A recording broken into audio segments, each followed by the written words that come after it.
പ്രിയമുള്ള സഹപ്രവർത്തകരെ, സഹോദരി സഹോദരന്മാരെ, പ്രിയപ്പെട്ട നാട്ടുകാർ, മലപ്പുറം ജില്ല വിഭജിച്ച് തിരൂർ ആസ്ഥാനമായി പുതിയ ജില്ല രൂപീകരിക്കണമെന്നാവശ്യപ്പെട്ടുകൊണ്ട് ദീർഘകാലമായി മലപ്പുറം ജില്ലയിലും സെക്രട്ടേറിയറ്റിനിടയിലുമെല്ലാം സമരം നടത്തിക്കൊണ്ടിരിക്കുന്ന ഒരു പാർട്ടിയാണ് SDP. എനിക്ക് തോന്നുന്നത് 2013 ഒരുപക്ഷെ മലപ്പുറം ജില്ല സാക്ഷ്യം വഹിച്ച ഏറ്റവും വലിയ മലപ്പുറം ജില്ലയിലെ പൊതുസമൂഹത്തിന്റെ പ്രതിഷേധം രേഖപ്പെടുത്തിയ ഹർത്താലിന് ആഹ്വാനം ചെയ്തതും SDP ആയിരുന്നു.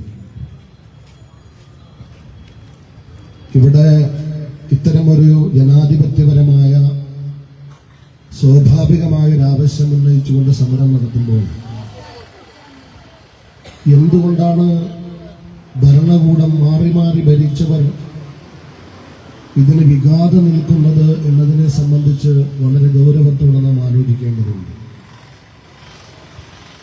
എന്തുകൊണ്ടാണ് മലപ്പുറം ജില്ല വിഭജിക്കണമെന്ന് പറയുന്നത്? നമുക്കറിയാം, പഞ്ചായത്ത് രാജ് നടപ്പിലാക്കിയ ഒരു നാടാണ് ഇന്ത്യ. അത് വളരെ പ്രശംസനീയമായി നടപ്പിലാക്കി എന്ന് പറയുന്ന ഒരു സ്റ്റേറ്റാണ് കേരളം. എന്താണ് പഞ്ചായത്ത് രാജിന്റെ പ്രത്യേകത? അധികാര വികേന്ദ്രീകരണമാണ്. എപ്പോഴും കേന്ദ്രീകൃതമായ അധികാരം ജനാധിപത്യത്തിന്റെ നന്മയോട് ചേർന്നു പോകുന്നതല്ല എന്ന് മാത്രമല്ല, അത് ഭരണത്തിന് അസൗകര്യം സൃഷ്ടിക്കുന്നതും വികസനത്തിന് തടസ്സം നിൽക്കുന്നതുമാണ്. ഗാന്ധിജി സ്വപ്നം കണ്ട ഗ്രാമസ്വരാജ് എന്ന് പറഞ്ഞുകൊണ്ടാണ് ത്രിതല പഞ്ചായത്ത് സംവിധാനം കൊണ്ടുവന്ന് പഞ്ചായത്ത് രാജ് നടപ്പിലാക്കിയിട്ടുള്ളത് നമ്മുടെ നാട്ടില്. എന്ന് പറഞ്ഞാൽ ഉത്തരവാദിത്തമുള്ളൊരു ഭരണകൂടം അഥവാ ജനാധിപത്യപരമായി ജനങ്ങൾ തിരഞ്ഞെടുക്കുന്ന ഒരു ഭരണകൂടം രാജ്യത്തിന്റെ വ്യവസ്ഥിതിക്ക് നിയമത്തിന് വിധേയമായി ആ പൗരസമൂഹത്തിന്റെ വളർച്ചയ്ക്കും പുരോഗതിക്കും സൗകര്യമൊരുക്കി കൊടുക്കുക എന്നത് സ്വാഭാവികമായ ബാധ്യതയാണ്. അതിനുവേണ്ടിയാണ് ഒരു ഭരണകൂടത്തെ തന്നെ തിരഞ്ഞെടുക്കുന്നത്.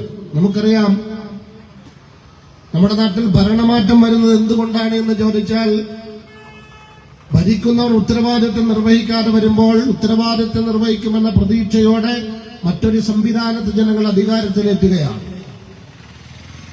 എന്താണ് ഇതിൽ വോട്ടർമാരുടെ താല്പര്യം, ജനങ്ങളുടെ താല്പര്യം എന്ന് ചോദിച്ചാൽ, ഞങ്ങൾ ഈ രാജ്യത്തിന്റെ പൗരന്മാരെന്ന നിലയിൽ ഞങ്ങൾക്കും ഞങ്ങളുടെ നാടിന് ലഭ്യമാകേണ്ട അർഹമായ വിഹിതം, അവകാശം ലഭ്യമാകണം. വികസനത്തിന്റെ കാര്യത്തിൽ വിവേചനമുണ്ടാകാൻ പാടില്ല. പൊതുഫണ്ട് വിനിയോഗിക്കുന്നിടത്ത് വിവേചനമുണ്ടാകാൻ പാടില്ല. ഏതെങ്കിലും ഒരു പ്രദേശത്തിന്റെ ജാതി മത താല്പര്യം പരിഗണിച്ചുകൊണ്ട് സമീപിക്കേണ്ടതല്ല, നിർമ്മിക്കേണ്ടതല്ല, രൂപം കൊടുക്കേണ്ടതല്ല വികസന രേഖ അല്ലെങ്കിൽ വികസന സങ്കല്പം, വികസനം പ്രയോഗവൽക്കരിക്കൽ എന്നതാണ് അതിന്റെ യാഥാർത്ഥ്യം. ഈ ഒരു അടിസ്ഥാന തിരിച്ചറിവിൽ നിന്നുകൊണ്ട് തന്നെ വേണം മലപ്പുറം ജില്ലാ വിഭജനം എന്ന പ്രമേയത്തെ, ആവശ്യത്തെ, ഡിമാൻഡിനെ നാം കാണാൻ. മലപ്പുറം ജില്ലയിൽ താമസിക്കുന്നവർ ആര് എന്നതല്ല പ്രശ്നം, അല്ലെങ്കിൽ പത്തനംതിട്ട ജില്ലയിൽ ആര് താമസിച്ചു എന്നതുമല്ല പ്രശ്നം. ഞാൻ പത്തനംതിട്ട പറയാനുള്ള കാരണം, പത്തനംതിട്ട ജില്ല വിഭജിച്ച് പത്തനംതിട്ട ജില്ല, കൊല്ലം ജില്ല വിഭജിച്ച് പത്തനംതിട്ട ജില്ല രൂപീകരിക്കണം എന്ന് പറഞ്ഞ് വലിയ പ്രക്ഷോഭങ്ങളൊന്നും ഈ കേരളത്തിൽ നടന്നിട്ടില്ല. നിങ്ങൾക്ക് ഓർമ്മയുണ്ടാകും, കൊല്ലം ജില്ലയോട് ചേർന്ന് കിടന്നിരുന്ന ഒരു ജില്ലയായിരുന്നു പത്തനംതിട്ട ജില്ല. കരുണാകര ഗവൺമെന്റ് എന്ന് കരുണാകരനെ പിന്തുണച്ച KK നായർ, പത്തനംതിട്ടയിൽ ജയിച്ചു വന്ന KK നായർ അന്ന് കരുണാകരനെ പിന്തുണയ്ക്കുന്നതിന് വേണ്ടി പറഞ്ഞ ഒറ്റ ഡിമാൻഡാണ് പത്തനംതിട്ട ജില്ല രൂപീകരിക്കണമെന്ന്. എവിടെയും ഒരു വിവാദം ഉണ്ടായിട്ടില്ല. എന്തിനാണ് പത്തനംതിട്ട ജില്ല രൂപീകരിക്കുന്ന ഒരാളും ചോദിച്ചിട്ടില്ല. എന്നാൽ സാമൂഹ്യ നീതിപരമായി ജനസംഖ്യ ആനുപാതികമായി വിഭജിക്കേണ്ട ജില്ലയായിരുന്നില്ല, രൂപം കൊടുക്കേണ്ട ജില്ലയായിരുന്നില്ല പത്തനംതിട്ട ജില്ല. ഐക്യകേരളം രൂപപ്പെടുമ്പോൾ 4 ജില്ലയാണ് ആകെ കേരളത്തിലുള്ളത്. അത് 14 ജില്ലകളായി മാറിയിട്ടുണ്ട്. അത് മാത്രമല്ല, കരുണാകരൻ ഒരിക്കൽ പറഞ്ഞ നിങ്ങൾക്ക് ഓർമ്മയുണ്ടാകും, ഞാൻ ഇനി ഒരു ജില്ല രൂപീകരിക്കുന്നുവെങ്കിൽ 15ാമത്തെ ജില്ല എന്റെ നാടായ മൂവാറ്റുപുഴ ജില്ലയായിരിക്കുമെന്നാണ് പറഞ്ഞത്. അതിന്റെ ജനസംഖ്യാനുപാതികമായി യുക്തി ഞാൻ ചോദ്യം ചെയ്യുന്നില്ല. ഞാൻ പറയുന്നത് അങ്ങനെ ഭരണകൂടം ഉത്തരവാദിത്ത ബോധത്തോടെ ഇത്തരം കാര്യങ്ങൾ ചെയ്യേണ്ടതുണ്ട് എന്ന് നമ്മൾ വിശ്വസിക്കുന്നുവെങ്കിൽ കേവല കെ നായരുടെ പിന്തുണ മാത്രമല്ല, പത്തനംതിട്ട ജില്ല രൂപീകരിക്കൽ ആ നാടിന്റെ വികസനത്തിന് നിദാനമാണ് എന്ന തിരിച്ചറിവാണ് ഒരു ഭരണകൂടത്തിനെ പ്രേരിപ്പിച്ചതെങ്കിൽ കെ കരുണാകരൻ ന്യായമായി മാറിയതെങ്കിൽ ഒരാളും അതിനെ പ്രതിഷേധിച്ചിട്ടില്ല. മലപ്പുറം ജില്ലക്കാർ പറഞ്ഞില്ല എന്തിനാണെന്ന് ചോദിച്ചില്ല, അല്ലെങ്കിൽ ഏതെങ്കിലും സാമൂഹ്യ പ്രസ്ഥാനങ്ങൾ എന്നെ ചോദ്യം ചെയ്തിട്ടില്ല, ഒരു രാഷ്ട്രീയ പ്രസ്ഥാനവും എന്നെ ചോദ്യം ചെയ്തിട്ടില്ല. എന്നാൽ മലപ്പുറം ജില്ല എന്ന ഈ ജനസാന്ദ്രതയിൽ 50 ലക്ഷത്തോളം ജനങ്ങൾ പാർക്കുന്ന ജില്ല, സാമൂഹ്യമായി പിന്നാക്കം നിൽക്കുന്ന ജില്ല, അനിവാര്യമായി വിഭജിക്കണമെന്ന ജനാധിപത്യപരമായ ഡിമാൻഡ് മുന്നോട്ട് വെക്കുമ്പോൾ അതിനോട് മുഖം തിരിഞ്ഞു നിൽക്കുന്നുവെന്നതാണ്. സിപിഎമ്മിന്റെ സംസ്ഥാന സെക്രട്ടറി കഴിഞ്ഞ ദിവസം പറഞ്ഞ് നിങ്ങൾ ശ്രദ്ധിച്ചിട്ടുണ്ടാകും, വിഭജനം എന്ന ആവശ്യം ഉന്നയിക്കുന്നത് അത് വർഗീയവാദികളോടൊപ്പം നിൽക്കുന്നതിന് വേണ്ടി എന്നാണ്. എന്ന് പറഞ്ഞാൽ മാർക്സിസ്റ്റ് പാർട്ടി അങ്ങനെ പറഞ്ഞുകൊണ്ടിരിക്കുന്നു, സംഘ് പരിവാർ അത് പറഞ്ഞുകൊണ്ടിരിക്കുന്നു. കാരണം ഇവരെല്ലാം നോക്കുന്ന ഒരു പ്രദേശത്തെ ജനതയുടെ സാംസ്കാരികമായ തലങ്ങളെ മാത്രമാണ്. എന്ന് പറഞ്ഞാൽ മുസ്ലിം ന്യൂനപക്ഷമാണ് പാർക്കുന്നതെന്ന ഒറ്റ കാരണം കൊണ്ട് സാമ്പ്രദായികമായി ഫാഷിസം സൃഷ്ടിച്ച അസഹിഷ്ണുത വക്താക്കളായി മാറി അനിവാര്യമായി വിഭജനത്തിനെതിരെ നിലപാട് സ്വീകരിക്കുകയാണ്. അതാണ് നമ്മൾ കണ്ടുകൊണ്ടിരിക്കുന്നത്. അതുകൊണ്ട് നിങ്ങൾ ആലോചിച്ച് നോക്കിയേ, ഇപ്പോൾ ഇടുക്കി, പത്തനംതിട്ട ജില്ല, അതുപോലെ കാസർഗോഡ്, വയനാട് ജില്ല, ഈ 4 ജില്ലയും ചേർന്നാൽ മലപ്പുറം ജില്ലയിൽ എത്രയും ജനസംഖ്യയില്ല. ഫണ്ട് വിഹിതം എങ്ങനെയാണ്? ബജറ്റ് അവതരിപ്പിക്കുമ്പോൾ ജില്ലകൾക്ക് വിഹിതം കൊടുക്കും. ഞാൻ അവിടെയാണ് പറഞ്ഞത്, വികസനം എന്ന് പറയുന്നത് ആരുടെയും ഉദാരതയും ഔദാര്യമല്ല. പ്രത്യേകിച്ച് ജനാധിപത്യ സംവിധാനത്തിൽ മലപ്പുറം ജില്ലക്കാർ വോട്ട് ചെയ്യുന്നവരാണ്, മലപ്പുറം ജില്ലക്കാർ നികുതി കൊടുക്കുന്നവരാണ്. അതിനപ്പുറത്ത് വിദേശത്ത് പോയി കഠിനാധ്വാനം നടത്തി പൊതുഫണ്ടിലേക്ക്, ഖജനാവിലേക്ക് ഏറ്റവും കൂടുതൽ പണം ശേഖരിച്ചു കൊടുക്കുന്ന ഒരു വിഭാഗം കൂടിയാണ് മലബാറുകാർ. അങ്ങനെ വളരെ ധാർമ്മികമായി പോലും ഇവരുടെ ഡിമാൻഡ്, മലപ്പുറത്തിന്റെ ഡിമാൻഡ് അംഗീകരിക്കേണ്ടതുണ്ട്. പക്ഷേ ഞാൻ പറഞ്ഞത് 4 ജില്ലകളേക്കാൾ ജനസംഖ്യയുള്ള ഒരു ജില്ലയാണ് മലപ്പുറം ജില്ല എന്ന് പറയുമ്പോൾ, അപ്പൊ ചിലര് പറയുന്ന കണക്കെന്താണ്? അവിടെ വസിക്കുന്നവർ എന്താണ് അംഗസംഖ്യ വർദ്ധിപ്പിക്കുന്നുവെന്നതുകൊണ്ടാണ്. അല്ല, നമ്മുടെ കേരളത്തിൽ ആനുപാതികമായ വളർച്ചയ്ക്കപ്പുറത്തൊന്നും മലപ്പുറത്ത് നടക്കുന്നില്ല. ഞാൻ അതിന്റെ വിശദാംശങ്ങളിലേക്ക് പോകുന്നില്ല. ഇവിടെ വളരെ കൃത്യമായി നാം തിരിച്ചറിയേണ്ടത്, ഞാൻ മാർക്സിസ്റ്റ് പാർട്ടിയുടെ പ്രിയപ്പെട്ടവരോട് ചോദിക്കുകയാണ്, അല്ലെങ്കിൽ ഇപ്പോൾ UDFന്റെ ആളുകളോട് ചോദിക്കുകയാണ്. സംഘ് പരിവാറിന്റെ രാഷ്ട്രീയ അജണ്ട നമുക്ക് ബോധ്യമുണ്ട്. അവർ അസഹിഷ്ണുതയുടെ വക്താക്കളാണ്. അവരെപ്പോഴും ഈ രാജ്യത്ത് മതന്യൂനപക്ഷങ്ങൾ ജീവിക്കാൻ പാടില്ല എന്ന് വിശ്വസിക്കുന്നവരാണ്. അതിനുവേണ്ടി മാത്രം രൂപം കൊണ്ടൊരു പ്രസ്ഥാനമാണ് RSS. അതിന്റെ രാഷ്ട്രീയമാണ് BJP. അതാണ് നിന്റെ ഭരിച്ചുകൊണ്ടിരിക്കുന്നത്. സംഘ് പരിവാർ അത് പറയുന്നുവെന്ന് നമ്മൾ ആശ്ചര്യപ്പെടുത്തുന്നില്ല.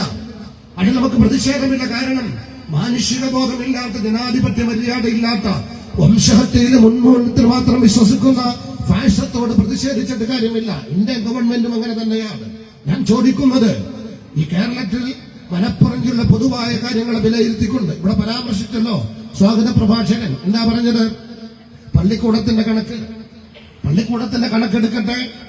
+2 കാര്യം മാത്രമല്ല, +2 ഞാൻ പരാമർശിക്കപ്പെട്ട തിരുവിതാംകൂറിലെ തെക്കൻ കേരളത്തിലെ ഒരുപാട് സ്കൂളുകളിൽ ഏറ്റവും പ്രിയമുള്ള പല ബ്രാഞ്ചും +2 ഒഴിഞ്ഞു കിടക്കുമ്പോൾ പോലും മലപ്പുറത്തിന്റെ ജയിച്ച മുഴുവൻ കുട്ടികൾക്കും ഏതെങ്കിലും ഒരു ബ്രാഞ്ച് കണ്ടെത്തി പഠിക്കാൻ അവസരമില്ല എന്ന് പറയുമ്പോൾ എന്താണ് ഇതിന്റെ യുക്തി? എന്താണ് ഇതിന്റെ ന്യായം? അതിൽ പതിയിരിക്കുന്ന അപകടം എന്നെ പ്രിയപ്പെട്ടവർ ആലോചിച്ചു നോക്കിയേ. ഞാൻ പറഞ്ഞത്, മലപ്പുറം ജില്ലയുടെ ജനസംഖ്യ വെച്ചുകൊണ്ട് വികസനം എത്തണം. വികസനം ആരുടെയും ഔദാര്യമല്ല, അത് അവകാശമാണ്. പൊതുഫണ്ട്, പദ്ധതി വിഹിതം നമ്മൾ പലപ്പോഴും ആലോചിച്ചിട്ടില്ല. ഇവിടെ ഒരുപക്ഷെ പരാമർശിച്ചിട്ടുണ്ടാകാം, പത്തനംതിട്ട ജില്ലയ്ക്ക് ഒരു മെഡിക്കൽ കോളേജ് അനുവദിച്ചു. എന്നാൽ അതുപോലെ ഒരു മെഡിക്കൽ കോളേജ് അനുവദിച്ചു മലപ്പുറം ജില്ലയ്ക്ക്. 50 ലക്ഷം ജനങ്ങളെടുത്തൊരു മെഡിക്കൽ കോളേജ്. ഒന്ന് ആലോചിച്ച് നോക്കണം. എനിക്ക് തോന്നുന്നത് ഏകദേശം 2 ലക്ഷത്തോളം 1,86,000-ലധികം ആളുകൾക്ക് ഈ മലപ്പുറത്ത് ഒരു ഹെൽത്ത് സെന്റർ മാത്രമാണുള്ളത്, ഒരു ആരോഗ്യ കേന്ദ്രം മാത്രമാണുള്ളത്. അതാണ് മലപ്പുറത്തിന്റെ സ്ഥിതി. എന്നാൽ മറ്റു ജില്ലകളിലോ ഞാൻ പറയുന്നത് 5 ലക്ഷം ജനങ്ങളുള്ള ജില്ലയ്ക്ക് അല്ലെങ്കിൽ 7 ലക്ഷം ജനങ്ങളുള്ള ജില്ലയ്ക്ക് അനുവദിക്കുന്നത് തന്നെ മാത്രമാണ് മലപ്പുറം ജില്ലയ്ക്കും അനുവദിക്കുന്നത്. എന്തുത്തരവാദിത്തമാണ് ഭരണകൂടത്തിനുള്ളത്? എന്തുത്തരവാദിത്തമാണ് ഇവിടുത്തെ പ്രതിപക്ഷത്തിനുള്ളത്? എന്തുത്തരവാദിത്തമാണ് ഇവിടുത്തെ സാമ്പ്രദായിക രാഷ്ട്രീയ പ്രസ്ഥാനങ്ങൾക്കുള്ളത്? ഇത്രയും പ്രകടമായ വിവേചനം ആരോഗ്യ മേഖല. അപ്പോൾ ചെന്ന് ചോദിക്കും, എന്നിട്ടോ മലപ്പുറത്ത് ഒരു മെഡിക്കൽ കോളേജ് അനുവദിച്ചിട്ട് ജില്ലാ കളക്ടർ വ്യവസായ പ്രമുഖരുടെ യോഗം വിളിച്ചു. എന്നിട്ട് എന്താ പറഞ്ഞത്? 10 കോടി സ്വരൂപിക്കുന്നു മലപ്പുറം ജില്ലയിൽ നിന്ന്. 10 കോടിയല്ലേ? 10 കോടി സ്വരൂപിക്കുന്നു. എന്തിനു വേണ്ടിയാ? മലപ്പുറത്തിന്റെ സർക്കാർ അനുവദിച്ച മെഡിക്കൽ കോളേജ് വിപുലീകരിക്കുന്നതിന് വേണ്ടി, അവിടെ അടിസ്ഥാന സൗകര്യം ഉണ്ടാക്കുന്നതിന് വേണ്ടി.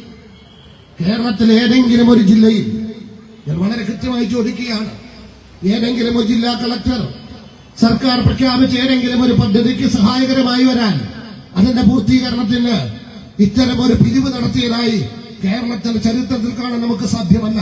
പക്ഷെ മലപ്പുറത്താണ് ചെയ്യുന്നത്. മലപ്പുറത്തിന്റെ ഈ കാണുന്ന ചില വികസനങ്ങൾ എന്ന് പറഞ്ഞാൽ അത് നിങ്ങൾ അതിന്റെ ഗുണഭോക്താക്കളും നിങ്ങൾ അതിന്റെ നിർമ്മാതാക്കളുമാണ്. പ്രവാസ ജീവിതം നയിച്ചുകൊണ്ട് തങ്ങളുടെ മക്കളെങ്കിലും അക്ഷരം പഠിക്കട്ടെ എന്ന ആ ഒരു നിലപാടിൽ നിന്നുകൊണ്ട് ജീവിതം മുഴുവനും പ്രവാസ ലോകത്ത് ഹോമിച്ചതിന്റെ പരിണിതിയാണ്, അതിന്റെ ഗുണഫലങ്ങളാണ് ഇന്ന് മലപ്പുറത്ത് കാണുന്ന വിദ്യാഭ്യാസ സ്ഥാപനങ്ങൾ. ഞാൻ അതോടൊപ്പം തന്നെ വെല്ലുവിളിക്കുകയാണ്. ഇവിടെ വെള്ളാപ്പള്ളി നടേശനൊക്കെ പറയാറുണ്ട്, മുസ്ലിം സമുദായത്തിന് മലപ്പുറം ജില്ലയ്ക്ക് സർക്കാർ എന്തോ വാരിക്കോരി കൊടുത്തുമെന്ന്. ഞാൻ ഈ പൊതുവേദിയിൽ വെച്ച് പറയട്ടെ, ഈ കേരളത്തിൽ അല്ലെങ്കിൽ മലപ്പുറം ജില്ല എവിടെയെങ്കിലും സർക്കാർ കൊടുത്ത സ്ഥലത്ത്, സർക്കാർ ദാനമായി കൊടുത്ത സ്ഥലത്ത് ഒരു LP സ്കൂൾ പോലും ഈ സമുദായം നടത്തുന്നില്ല. ഞാൻ സാമുദായികമായി പറയേണ്ടി വന്നതാണ്. ആക്ഷേപിക്കുന്നവർ എന്തൊക്കെയാണ് പറയുക? 1 സെന്റ് ഭൂമിയിൽ പോലും സർക്കാർ കൊടുത്തെടുത്ത്.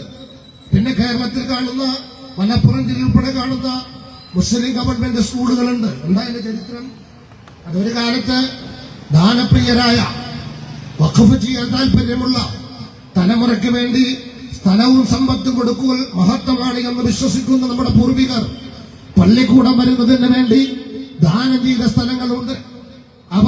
അവരുടെ അധ്വാനത്തിന്റെ വിഹിതം കൊണ്ട് നിർമ്മിച്ച സ്കൂളുകളുണ്ട്.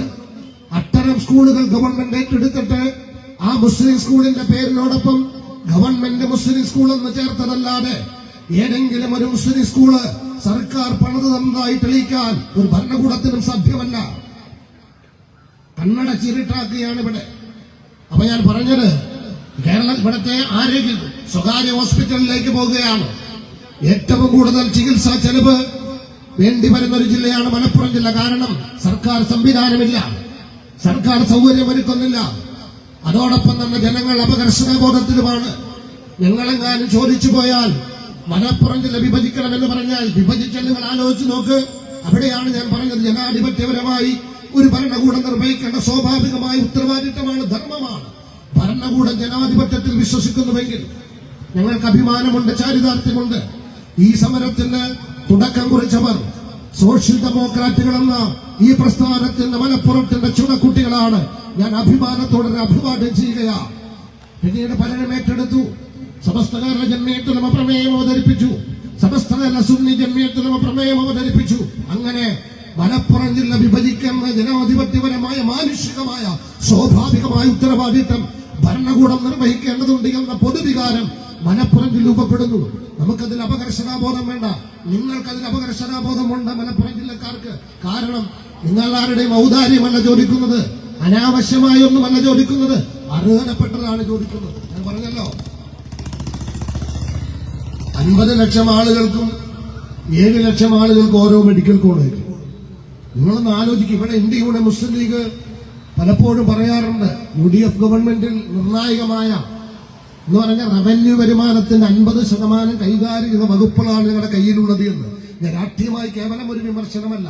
നിങ്ങളൊന്ന് ആലോചിച്ച് നോക്കിയേ. റവന്യൂ വരുമാനത്തിന്റെ 50% എന്ന് പറഞ്ഞിട്ട് ഈ കഴിഞ്ഞ 30 വർഷത്തിനുള്ളിൽ, ഞാൻ അങ്ങനെ പറയുന്നത് മലപ്പുറം ജില്ല രൂപം കൊണ്ടൊരു പശ്ചാത്തലമുണ്ട്. ഈ കഴിഞ്ഞ 30 വർഷത്തിനുള്ളിൽ ഞാനിത് വളരെ സത്യസന്ധമായി വിലയിരുത്താൻ നിങ്ങളോട് ആവശ്യപ്പെടുകയാണ്. കാരണം രാഷ്ട്രീയ നിലപാടെന്ന് പറയുന്നത്, രാഷ്ട്രീയ പ്രവർത്തനം എന്ന് പറയുന്നത്, വോട്ട് ചെയ്യുക എന്ന് പറയുന്നത്, അതെല്ലാം രാജ്യത്തിനും നാടിനും ജനങ്ങൾക്കും ഭരണഘടനയ്ക്കും വേണ്ടിയാണ്. ഏതെങ്കിലും ഒരു കുടുംബത്തെ നോക്കി ചെയ്യേണ്ടതല്ല വോട്ട്. പാരമ്പര്യമായി ഞങ്ങൾ ഇങ്ങനെ ചെയ്യുമെന്ന് വിചാരിക്കേണ്ടതല്ല. അത് മാർക്സിസ്റ്റ് പാർട്ടിക്കാണ് പൊന്നാനിക്കാർ വോട്ട് ചെയ്യുള്ളൂ, അല്ലെങ്കിൽ ഏണിക്കാർ വോട്ട് ചെയ്യുള്ളൂ, അല്ലെങ്കിൽ കൈപ്പറ്റിക്കാർ ഞങ്ങൾ വോട്ട് ചെയ്യുള്ളൂ എന്ന ആ ഒരു സാമ്പ്രദായികമായ അധമബോധം തിരുത്തിക്കൊണ്ട് ജനാധിപത്യ രാജ്യത്തെ ഏറ്റവും ഉത്തരവാദിത്തപ്പെട്ട പൗരനാണ് ഒരു പൗരന്റെ, ഞാൻ ആവർത്തിച്ച് പറയുന്ന സമകാലിക ഇന്ത്യയുടെ രാഷ്ട്രീയ അപകടത്തെ വിലയിരുത്തുമ്പോൾ നമുക്ക് ബോധ്യം വരുന്നത് ഒരു പൗരൻ ഒന്നാമതായി രാജ്യത്ത് നിർവഹിക്കേണ്ട ധർമ്മം, ഉത്തരവാദിത്തം രാഷ്ട്രീയ പ്രവർത്തനത്തിൽ പങ്കാളിത്തം വഹിക്കേണ്ടതാണ്. ജനാധിപത്യത്തിൽ ഏറ്റവും മഹിതമായ പ്രവർത്തനമാണ് രാഷ്ട്രീയ പ്രവർത്തനം. ഏറ്റവും വലിയ ഉത്തരവാദിത്ത നിർവഹണമാണ്. രാഷ്ട്രഭാവിയെക്കുറിച്ച് തീരുമാനിക്കാൻ, ഭരണഘടന നടപ്പിലാക്കാൻ. ഞാൻ പറയുന്നത് ഒരു പക്ഷേ ഈ സാമ്പ്രദായികത, അത് പാണക്കാടെന്ന് പറഞ്ഞാലും, അത് പിണറായി സഖാവ് പറഞ്ഞാലും, അതല്ലെങ്കിൽ കോൺഗ്രസിന്റെ ഏതോ നേതാക്കൾ പറഞ്ഞാലും അതൊക്കെ കേട്ട് ഞങ്ങൾ വോട്ട് ചെയ്യും, അതിനപ്പുറത്ത് ഞങ്ങൾക്കൊന്നുമില്ല എന്ന് വിചാരിക്കുന്നുവെങ്കിൽ ഈ നാടിനോട്, ഈ രാജ്യത്തോട്, വരാൻ പോകുന്ന തലമുറയോട് കാണിക്കുന്ന അനാസ്ഥയാണ് എന്നൊരു ബോധ്യം നമുക്കുണ്ടാകണം. കാരണം ഇപ്പോഴും ഞാൻ അതാണ് പറയുന്നത്, നമ്മൾ ഇങ്ങനെ ഡിമാൻഡ് വെച്ച് സമരം ചെയ്യേണ്ട സ്ഥിതിയാണ്. ഒരു സ്റ്റേറ്റ് ക്യാബിനറ്റിന് ആവർത്തിക്കട്ടെ, പത്തനംതിട്ടയിൽ രൂപം കൊടുത്തതുപോലെ ഒരു കെ നായർ പറഞ്ഞ ഒറ്റ കാരണം കൊണ്ട്, ഒരു MLA ഒറ്റ പിൻബലം കൊണ്ട്, ഒരു ദിവസം കൊണ്ട് ക്യാബിനറ്റ് തീരുമാനിച്ച് അടിയന്തരമായി നടപ്പിലാക്കിയ പത്തനംതിട്ടയില്ല പോലെ ആരും അതിനെ പ്രക്ഷോഭം നടത്തിയിട്ടില്ല. ഇടതുപക്ഷ ഗവൺമെന്റ് എന്നിരുന്നാൽ ബുധനാഴ്ചത്തെ ക്യാബിനറ്റിൽ അജണ്ട വെച്ചാൽ, ഈ വിഷയം ഒന്ന് അവതരിപ്പിച്ചാൽ, സാമാന്യ മര്യാദയുള്ളവരാണെങ്കിൽ, മാനുഷികമായി ധർമ്മമുള്ളവരാണെങ്കിൽ, ജനാധിപത്യ ബോധമുള്ളവരാണെങ്കിൽ, വോട്ടർമാരോട് കടപ്പാടുള്ളവരാണെങ്കിൽ, സാമൂഹ്യ നീതിയിൽ വിശ്വാസം പുലർത്തുന്നവരാണെങ്കിൽ, അത്തരം ഒരു പൊതു രാഷ്ട്രീയ മര്യാദ അല്പമെങ്കിലും അവശേഷിക്കുന്നുവെങ്കിൽ ഈ ക്യാബിനറ്റ് തീരുമാനിക്കേണ്ടതാണ്. ഇടതുപക്ഷ ക്യാബിനറ്റിന് തീരുമാനിക്കാവുന്ന ഒന്നാണ് മലപ്പുറം ജില്ലയുടെ വിഭജനം. ഞാൻ നേരത്തെ പറഞ്ഞതുപോലെ കാസർഗോഡ് ജില്ലയും വയനാട് ജില്ലയും പത്തനംതിട്ട ജില്ലയും ഇടുക്കി ജില്ലയും നാലും കൂടി ചേർന്നാലുള്ളതിനേക്കാൾ ജനങ്ങൾ മലപ്പുറം ജില്ലയിലുണ്ട്. ഒരുപക്ഷെ ഇന്ത്യയിൽ നാഗാലാൻഡ് ഉൾപ്പെടെ ഏകദേശം 8ഓളം സ്റ്റേറ്റുകളെക്കാൾ ജനസംഖ്യ മലപ്പുറം ജില്ലയിലുണ്ട്. അവിടെയൊക്കെ സ്വന്തമായ ക്യാബിനറ്റ് ഉണ്ട്. നമ്മൾ ആലോചിച്ച്, അപ്പൊ ഇതെന്താ എന്റെ ഗുണമെന്ന് ഞാൻ ഒന്നുകൂടി പറഞ്ഞ് അവസാനിപ്പിക്കുകയാണ്. ഗുണമെന്ന് പറയുന്നത് 2 കളക്ടറേറ്റ് വരും. അതുകൊണ്ട് തന്നെ ഓർമ്മപ്പെടുത്തിയത് അധികാര വികേന്ദ്രീകരണം. അതാണ് ജനാധിപത്യത്തിലെ പഞ്ചായത്ത് സംവിധാനം. നമുക്ക് നാട്ടുകാർക്ക് തീരുമാനിക്കാം, വേണ്ടതുപോലെ നടക്കുന്നുണ്ടോ എന്ന് നമ്മൾ പരിശോധിക്കണം. നാടിന്റെ തദ്ദേശീയമായ വികസനം ജനങ്ങൾ തീരുമാനിക്കുന്നു. എവിടെയാണ് ഒരു ലൈബ്രറി വേണ്ടത്, എവിടെയാണ് ഒരു പൊതു പൈപ്പ് വേണ്ടത്, എവിടെയാണ് റോഡ് നിർമ്മിക്കേണ്ടത്, ആർക്കാണ് വീട് കൊടുക്കേണ്ടത്, അങ്ങനെ ജനങ്ങൾക്ക് ആവശ്യമുള്ള കാര്യങ്ങൾ മുൻഗണനാ ക്രമമനുസരിച്ച് ഒരു പഞ്ചായത്ത്, ഒരു വാർഡിൽ ആ പ്രദേശത്തെ ജനങ്ങൾ ഒരുമിച്ച് കൂടുന്ന തീരുമാനിക്കുന്ന പ്രശംസനീയമായ ജനാധിപത്യത്തിന്റെ ഒരു സൂര്യ തേജസ്സാണ് ത്രിതല പഞ്ചായത്ത് സംവിധാനം, അധികാര വികേന്ദ്രീകരണം എന്ന് നമ്മൾ തിരിച്ചറിയണം. അതിന്റെ ഗുണഫലങ്ങൾ ഒരുപാടുണ്ട്. എന്നതുപോലെ 50 ലക്ഷം ആളുകൾ ഒരു കളക്ടറേറ്റിനെ ആശ്രയിക്കേണ്ടി വരികയാണ്. എന്നാൽ കേരളത്തിൽ 5 ലക്ഷം ആളുകൾക്ക് ആശ്രയിക്കാൻ കളക്ടറേറ്റ് ഉണ്ട്. അതുപോലെ 5 ലക്ഷം ആളുകൾക്ക് ഒരു മെഡിക്കൽ കോളേജ് ഉണ്ട്. 50 ലക്ഷം ആളുകൾക്ക് ഒറ്റ മെഡിക്കൽ കോളേജ് മാത്രമാണുള്ളത്. സർക്കാർ ഓഫീസുകളുടെ, താലൂക്ക് ഓഫീസുകളുടെ കണക്ക് പരിശോധിക്കണം. മറ്റൊന്ന് ഞാൻ സൂചിപ്പിച്ചതുപോലെ, എന്തെങ്കിലും ഇവിടെ ഗവൺമെന്റിന്റെ, നിങ്ങളൊന്ന് പാലായിൽ പോയി നോക്കണം, പാലാ മണ്ഡലത്തിൽ പോയി നോക്കണം, മധ്യ കേരളത്തിൽ പോയി നോക്കണം. ഞാൻ പറയുന്നത് അവിടെയും ഇടതുപക്ഷവും വലതുപക്ഷവുമാണുള്ളത്. അവിടെ വന്നിരിക്കുന്ന പൊതുസ്ഥാപനങ്ങൾ, ഗവൺമെന്റ് സ്ഥാപനങ്ങൾ, ആ നാടിന്റെ എല്ലാം വികസനങ്ങൾ. എന്താടിന്റെ കാരണം? ഇച്ഛാശക്തിയുള്ള രാഷ്ട്രീയ നേതൃത്വമുണ്ട്, കാര്യങ്ങൾ നേടിയെടുക്കാൻ പ്രാപ്തരായ രാഷ്ട്രീയ നേതൃത്വമുണ്ട്. ആ പ്രദേശത്തോട് പ്രതിബദ്ധതയുള്ള, പൊതുസമൂഹത്തോട് പ്രതിബദ്ധത എന്നതിനേക്കാൾ തങ്ങൾക്ക് വോട്ട് ചെയ്യുന്ന തദ്ദേശീയരോട് ഉത്തരവാദിത്വമുണ്ട്. കെ നായരെ പോലെ ഉത്തരവാദിത്വമുള്ള അത്തരം ചില ആളുകളുടെ ഇടപെടൽ കൊണ്ടാണ് വികസനം വരുന്നത്. പറയുന്നത് മുഴുവൻ നടപ്പിലാക്കുകയാണ്. വെള്ളാപ്പള്ളി നടേശനെങ്ങാനും കൊല്ലം ജില്ല ഒന്നുകൂടി വിഭജിക്കണമെന്ന് പറഞ്ഞാൽ, അല്ലെങ്കിൽ ആലപ്പുഴ ജില്ല വിഭജിക്കണമെന്ന് പറഞ്ഞാൽ അടുത്ത ക്യാബിനറ്റ് പോലും അത് തീരുമാനിച്ചേക്കാം. ആർക്കും അമാന്തമില്ല, ആരും അതിനോട് എതിർപ്പ് പറയില്ല. പക്ഷേ ജനസംഖ്യാനുപാതികമായി നിർബന്ധമായി വിഭജിക്കേണ്ട മലപ്പുറം ജില്ല വിഭജിച്ച് 2 ജില്ലയാക്കണം. അത് ജനങ്ങൾക്ക് സൗകര്യമൊരുക്കി കൊടുക്കാനാണ്. ജനങ്ങളുടെ ജാതി നോക്കിയാണ് ഇടതുപക്ഷ ഗവൺമെന്റ് കാര്യങ്ങൾ തീരുമാനിക്കുന്നത്. ഒരു ജില്ലയിൽ താമസിക്കുന്നവരുടെ മതം നോക്കിയാണ് തീരുമാനിക്കുന്നത്. മുസ്ലിം ലീഗിനെ സംബന്ധിച്ച് അപകർഷതാബോധമാണ്. മുസ്ലിം ലീഗ് അത്തരം ഒരു സ്ഥിതിവിശേഷത്തിലേക്ക് എത്തി. അത് ഇന്നല്ല, ഒരുപാട് കാലമായി അങ്ങനെയുണ്ട്. മുസ്ലിം ലീഗിനെ സംബന്ധിച്ച് മുസ്ലിം ലീഗ് കൊണ്ടുള്ളൊരു പ്രതിസന്ധിയുണ്ട്. കഴിഞ്ഞ 30 കൊല്ലമായിട്ടാണ് ഞാൻ പറയുന്നത്, ആക്ഷേപിക്കുകയല്ല. 30 വർഷം മുമ്പ് അതിന്റെ ചരിത്രം ഞാൻ വിശകലനം ചെയ്യുന്നില്ല. ഒരു 30 വർഷത്തിന്റെ ചരിത്രം പരിശോധിച്ചാൽ മുസ്ലിം ലീഗ് കൊണ്ട് അവർ വോട്ട് ചെയ്യുന്ന ന്യൂനപക്ഷങ്ങൾക്ക് ഒരുപാട് പ്രതിസന്ധിയുണ്ട്. എന്താ പ്രതിസന്ധി? ഭരണഘടനാപരമായി ഒരുപക്ഷെ കേരള നിയമസഭ അംഗീകരിച്ച് സ്റ്റേറ്റ് ക്യാബിനറ്റ് അംഗീകരിച്ച് വകവച്ച് നൽകേണ്ട അവകാശങ്ങൾ പോലും ചോദിക്കാനോ തരാമെന്ന് പറഞ്ഞാൽ സ്വീകരിക്കാനോ അവരുടെ അപകർഷതാബോധം അനുവദിക്കുന്നില്ല. കാരണം ഞങ്ങളെങ്ങാനും അങ്ങനെ മുസ്ലിങ്ങളുടെ പാർട്ടിയായി തെറ്റിദ്ധരിപ്പിക്കപ്പെടുമോ എന്നൊരു തോന്നല. കാരണം നിങ്ങൾക്ക് ഓർമ്മയുണ്ടാകും, കേരളത്തിൽ ലക്ഷക്കണക്കിന് ആളുകൾ ലക്ഷക്കണക്കിനെന്ന് പറഞ്ഞാൽ പോരാ, ഒരുപക്ഷെ കേരളത്തിന്റെ 1/3 ആളുകൾ ഉപജീവനമാർഗം കണ്ടെത്തുന്നതിൽ ഉപയോഗിക്കുന്ന ഭാഷയാണ് അറബി ഭാഷ. അത് അബൂജഹലിന്റെ ഭാഷയും അറബിയാണെന്ന് പറഞ്ഞാൽ ഏതെങ്കിലും മതവിഭാഗത്തിന്റെ ഭാഷയല്ലല്ലോ, എല്ലാവരുടെ പൊതുഭാഷയാണ് ലോകത്ത്. ആ അറബി ഭാഷ ഉപയോഗപ്പെടുത്തുന്ന ജനത കേരളത്തിൽ ഒരുപാടുണ്ട്. 1/3 ജനതയുണ്ട് ഗൾഫിൽ പോയി തൊഴിലെടുക്കുന്നവരാണ്. അത്തരം ആ ഭാഷ ഉപയോഗപ്പെടുത്തുന്നവർക്ക് വേണ്ടി ആ ഭാഷയെ പരിപോഷിപ്പിക്കാൻ ഒരു സർവകലാശാല വേണമെന്ന് പറഞ്ഞ് ഒരുപാട് സമരം ഇവിടെ നടന്നിട്ടുണ്ട്. എനിക്ക് തോന്നുന്നത് യൂത്ത് ലീഗിന്റെ പ്രവർത്തകർ പോലും അത്തരം ഒരു സമരത്തിന്റെ മുന്നിൽ പിടഞ്ഞു വീണ് മരിച്ചു. യൂത്ത് ലീഗിന്റെ ഭാഷാ സമരം, മുസ്ലിം ലീഗ് ഒട്ടിഘോഷിക്കുന്ന ഭാഷാ സമരമുണ്ട്. അങ്ങനെ പ്രവർത്തകർ രക്തസാക്ഷികളാക്കിയിട്ടുണ്ട്. എന്നാൽ UDF ഗവൺമെന്റ് വന്ന് ET മുഹമ്മദ് ബഷീറിന്റെ കാലത്ത് ഈ കേരളത്തിൽ 1% പോലും ഉപയോഗിക്കാത്ത, ഭാഷയ്ക്ക് മഹത്വമുണ്ട് പക്ഷെ 1% പോലും കേരളീയൻ ഉപയോഗിക്കാത്ത സംസ്കൃത സർവകലാശാലയ്ക്ക് കാലടിയിൽ ശ്രീശങ്കരാചാര്യം എന്ന് പറയുന്ന സവർണ പുരോഹിതന്റെ നാമധേയത്തിൽ ഒരു സർവകലാശാല അനുവദിച്ചു, സംസ്കൃത സർവകലാശാല. അതിനോടൊപ്പം പോലും ഒരു അറബിക് സർവകലാശാല അനുവദിക്കാനുള്ള ഇച്ഛാശക്തി, ആത്മബലം ഇന്ത്യയുടെ മുസ്ലിം ഉണ്ടായിട്ടില്ല. ആലോചിച്ചു. അതിനോടൊപ്പം എന്താ കാരണം?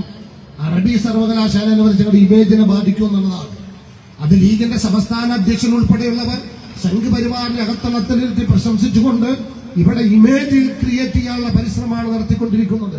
അങ്ങനെ കേവലം കൃത്രിമമായ ഇമേജിലൂടെ പരിഹരിക്കപ്പെടുന്നതല്ല മലപ്പുറം ജില്ല ഉൾപ്പെടെയുള്ള പിന്നാക്ക ജനതയുടെ അടിസ്ഥാന പ്രശ്നങ്ങൾ, വികസനം എന്ന ആവശ്യം. അത് നിയമപരമായി നടപ്പിലാക്കേണ്ടതാണ്. അതുകൊണ്ട് ഞാൻ എന്റെ പ്രിയപ്പെട്ടവരോട് ഓർമ്മപ്പെടുത്തുകയാണ്, ഞാൻ ദീർഘമാക്കുന്നില്ല. നമുക്ക് വലിയൊരു ഉത്തരവാദിത്തമുണ്ട്. നമ്മുടെ മക്കൾക്ക് പഠിക്കണം. നമ്മൾ എന്ന് പറഞ്ഞാൽ ഒരു സമുദായത്തിലെ ഞാൻ പറയുന്നു, മലപ്പുറം ജില്ലക്കാർക്ക് പഠിക്കണം. ഇപ്പോൾ പഠന മികവെന്ന് പറയുന്നത് സ്വയം അധ്വാനത്തിന്റെ വിഹിതം കൊണ്ട് മക്കളെ പഠിപ്പിക്കാൻ വിടുന്നു. അതിവിടത്തെ സ്വകാര്യ സ്ഥാപനങ്ങൾ ചൂഷണം ചെയ്യുന്നു. എന്നാലും അത്തരം സ്ഥാപനങ്ങളില്ല, +2 സീറ്റില്ല, ക്യാപിറ്റൽ ഫീ കൊടുത്ത് അഡ്മിഷൻ വാങ്ങുന്ന വേറെ ഏത് ജില്ലയിലുണ്ട്? മലബാറല്ലാതെ, മലപ്പുറം മാത്രമല്ല മലബാറല്ലാതെ, മലപ്പുറമാണ് എന്ന ഭീകരമായ ചിത്രം. എന്നിട്ട് നമ്മൾ നിശബ്ദരാണ്. ഇതൊരു STPയുടെ പരിപാടിയായിട്ടല്ല നിങ്ങൾ കാണേണ്ടത്. ഇത് മലപ്പുറം എന്ന് പറയുന്ന സാമൂഹ്യമായി പിന്നാക്കം നിൽക്കുന്ന ഒരു ജില്ല, പ്രാതിനിധ്യമില്ലാത്ത ജില്ല, വികസനമെത്താത്ത ജില്ല, ഗവൺമെന്റിന്റെ പദ്ധതികൾ വരാത്ത ജില്ല, ആളോഹരി വരുമാനം കുറഞ്ഞ ജില്ല. അത് നമ്മൾ ചർച്ച ചെയ്യേണ്ട സംഗതിയാണ്. ആളോഹരി വരുമാനം കുറഞ്ഞ ജില്ലയാണ് മലപ്പുറം ജില്ല. അല്ലെങ്കിൽ ബന്ധപ്പെട്ടവർ സംവാദത്തിന് തയ്യാറാകട്ടെ. സർക്കാർ ഓഫീസുകൾ ഏറ്റവും കുറഞ്ഞ ജില്ലയാണ്. അത് ആളോഹരി അർഹതപ്പെട്ടത് പോയിട്ടതിന്റെ ഒരു 50% പോലും ഇല്ലാത്ത ജില്ലയാണ് മലപ്പുറം ജില്ല. ഏത് ഗവൺമെന്റിന്റെ വലിയ പ്രൊജക്ടാണ് മലപ്പുറം ജില്ലയിൽ വന്നിട്ടുള്ളത്? വന്ന പലതും തകർക്കുന്നതിന് വേണ്ടി ശ്രമം നടന്നുവെന്നല്ലാതെ. അപ്പൊ അതുകൊണ്ട് ഇതൊരു വർഗീയമായ ആവശ്യമല്ല, ജനാധിപത്യപരമായ ആവശ്യമാണ്. ഏതെങ്കിലും ഒരു മതവിഭാഗത്തിന്റെ ആവശ്യമല്ല, മതനിരപേക്ഷ കേരളത്തിന്റെ ആവശ്യമാണ്, മതനിരപേക്ഷ മലപ്പുറത്തിന്റെ ആവശ്യമാണ്. അതിന് ഇടതുപക്ഷത്തോട് ഞാൻ പറയുന്നു, മാർക്സിസ്റ്റ് പാർട്ടിയോട് പറയുന്നു, അതോടൊപ്പം തന്നെ കേരളത്തിലെ മുഖ്യമന്ത്രിയോട് പറയുന്നു, നിങ്ങളുടെ ക്യാബിനറ്റിന് ഒരു ദിവസം കൊണ്ട് പരിഹരിക്കാവുന്ന പ്രശ്നമാണ് മലപ്പുറത്തിന്റെ ഇത്ര പിന്നാക്കാവസ്ഥ പരിഹരിക്കൽ. വേറെ ആര് ചോദിക്കുന്ന ഡിമാൻഡ് അംഗീകരിക്കാൻ വിശാല മനസ്കനായ അങ്ങ് മലപ്പുറത്തെ കണ്ടില്ലെന്ന് വിളിക്കുന്നുവെന്ന് മാത്രമല്ല, ഞാൻ സൂചിപ്പിച്ചതുപോലെ പാർട്ടി സെക്രട്ടറി ഇത് വർഗീയവാദികളുടെ ആവശ്യമാണ് എന്ന് പറയുന്ന അപകടത്തിലേക്ക് കാര്യങ്ങൾ എത്തിക്കുന്നു. സംഘപരിവാർ ഭാഷ്യവും മാർക്സിസ്റ്റ് ഭാഷ്യവും ഒന്നായി മാറിക്കൊണ്ടിരിക്കുന്ന പലതും പോലെ ഇതിലും ഒന്നായിക്കൊണ്ടിരിക്കുന്നു. അതാണ് നമ്മൾ കണ്ടുകൊണ്ടിരിക്കുന്നത്. അന്ധമായ പാർട്ടി അടിമത്തം കൊണ്ട് ഇതെല്ലാം വിസ്മരിക്കണമെന്നതല്ല നമ്മുടെ നിലപാട്. തലമുറയ്ക്ക് ഇവിടെ ജീവിക്കണം, അവകാശങ്ങൾ സംരക്ഷിക്കപ്പെടണം. രാജ്യവ്യാപകമായ സ്ഥിതിവിശേഷം നമുക്ക് ബോധ്യമുണ്ട്. ഭരണഘടന തകർത്തുകൊണ്ടിരിക്കുകയാണ്, ഭരണഘടന ഉന്മൂലനം ചെയ്തുകൊണ്ടിരിക്കുകയാണ്, ഭരണഘടന അവകാശങ്ങൾ നിഷേധിച്ചുകൊണ്ടിരിക്കുകയാണ്. അവസാനം നമുക്കറിയാം, വന്ദേ മാതരം കൊണ്ടുവന്നു.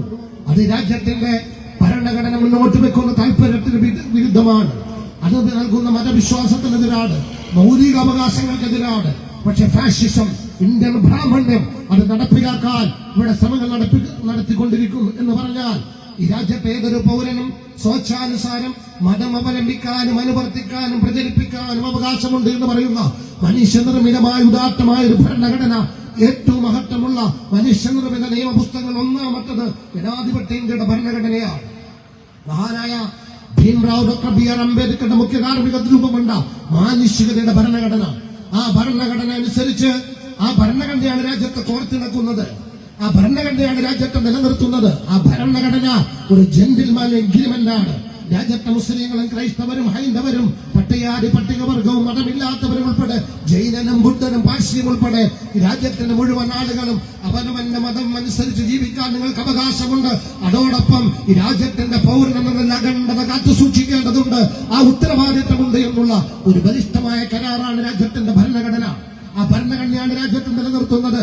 അത്തരം നിയമമില്ലാത്തതിന്റെ പ്രശ്നമാണ് 1917 ബോൾഷെവിക് വിപ്ലവത്തിലൂടെ രൂപം കൊണ്ട സോവിയറ്റ് രക്ഷ തകർന്നടിയാൻ കാരണമായി തീർന്നതെങ്കിൽ ജനാധിപത്യം നിലനിൽക്കുന്നത് ഭരണഘടനയിലൂടെ മാത്രമാണ്. ഭരണഘടനയിലൂടെ മാത്രമാണ്. രാജ്യത്ത് മുസ്ലിങ്ങൾക്ക് മതമനുശാസിക്കാൻ അനുവദിക്കില്ല എന്ന് പറഞ്ഞാൽ രാജ്യത്തിന്റെ സ്ഥിതി മറ്റൊന്നാവും. ക്രൈസ്തവരോട് പറഞ്ഞാൽ മറ്റൊന്നാവും. രാജ്യത്തിന്റെ പട്ടികജാതി പട്ടികവർഗങ്ങളോട് ഭരണഘടനയ്ക്ക് മുമ്പുള്ള നാളുണ്ട്, വഴി നടക്കരുത്, അക്ഷരം പഠിക്കരുത്, പൊതുകുളത്തിൽ കുളിക്കരുത്, ഇങ്ങനെയൊക്കെ പറഞ്ഞാൽ അത് ഭരണഘടനയില്ലാത്ത ഇന്ത്യയാണ്. രാജ്യം എന്താകും?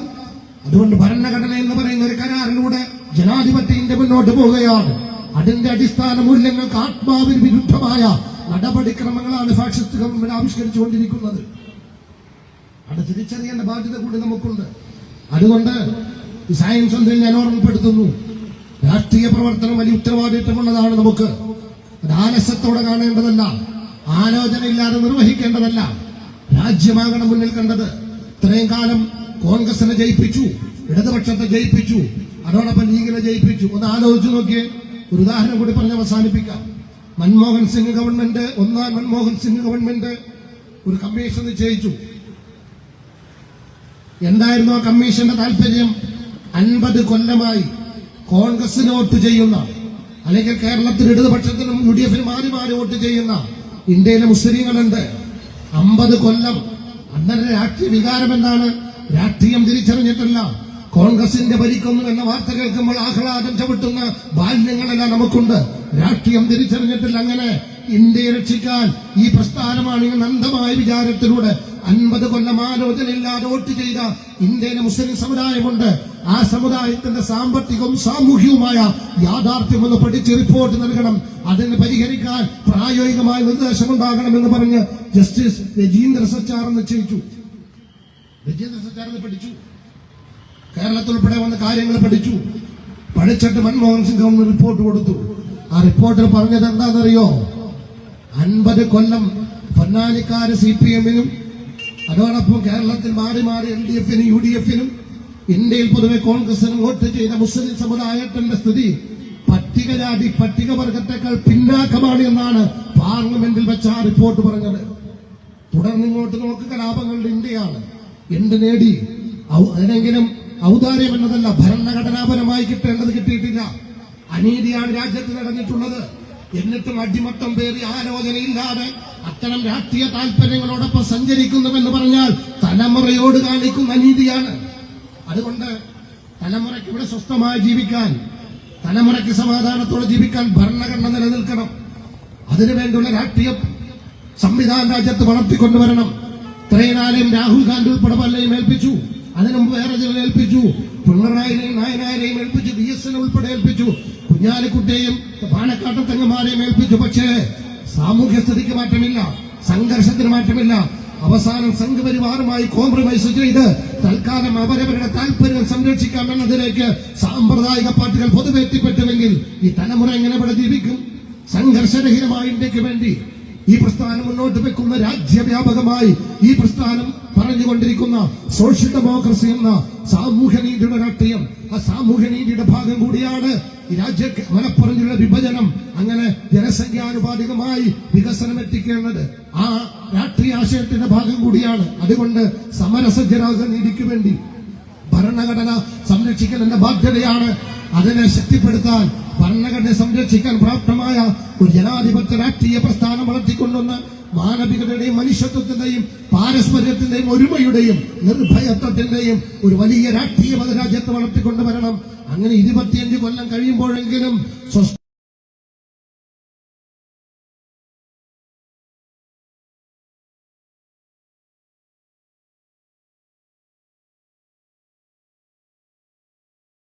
നമുക്ക് ഓരോരുത്തർക്കും ഉണ്ടാകണം. അങ്ങനെ നീതിയുടെ ഇന്ത്യ പുലരട്ടെ, നീതിയുടെ കേരളം പുലരട്ടെ, അങ്ങനെ നീതിയുടെ മലപ്പുറം രൂപപ്പെടട്ടെ, അനീതി അവസാനിക്കട്ടെ എന്നാഗ്രഹിച്ചുകൊണ്ട് ഈ ഡിമാൻഡ് വെച്ചുകൊണ്ടുള്ള സമരം നൈരന്തര്യത്തിന്റെ സമരമാണ്. ഒരുപാട് കാലമായി തുടങ്ങിയിട്ട് ഇത് ജനാധിപത്യപരമായ അവകാശം സംരക്ഷിക്കപ്പെടുന്നവരെ ഈ പ്രസ്ഥാനം ഏറ്റെടുത്ത് മുന്നോട്ട് പോകും. നിങ്ങൾ കൂടെ ഉണ്ടാകണമെന്ന് അഭ്യർത്ഥിച്ചുകൊണ്ട് ഔപചാരികമായി ഇത് ഉദ്ഘാടനത്തിനായി പ്രഖ്യാപിച്ചുകൊണ്ട് ഞാൻ എന്റെ വാക്കുകൾ അവസാനിപ്പിക്കുന്നു. ജയ് ഹിന്ദ്, ജയ് സോഷ്യൽ ഡെമോക്രസി. അസ്സലാമു അലൈക്കും.